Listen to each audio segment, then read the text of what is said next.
کے سلسلے کو آگے بڑھاتے ہیں اور اب آپ کو بتاتے ہیں کہ شاہ محمود قریشی کو اڈیالہ جیل سے رہا ہوتے ہی GHQ حملہ کیس میں گرفتار کر لیا گیا ہے۔ وائس چیئرمین PTI کو راولپنڈی پولیس نے حراست میں لے لیا۔ کمشنر راولپنڈی نے شاہ محمود قریشی کی نظر بندی کا حکم واپس لے لیا ہے۔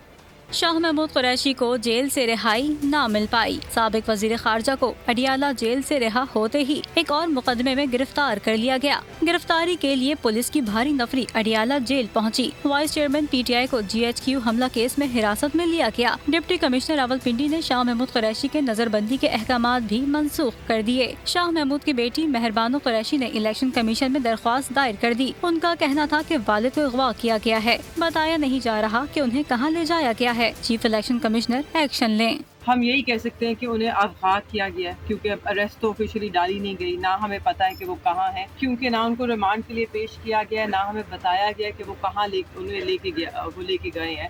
ہم یہاں پہ ان کے پاس یہی درخواست لے کے آئے ہیں کہ ایک تو اس پہ ایکشن لیں۔ سپریم کورٹ نے سائفر کیس میں وائس چیئرمین PTI کی ضمانت منظور کی تھی۔ گزشتہ روز آفیشل سیکرٹ ایکٹ عدالت نے شاہ محمود قریشی کی رہائی کی روپکار جاری کی تھی۔ سبسکرائب کریں اور بیل دبائیں تاکہ کوئی خبر رہ نہ جائے۔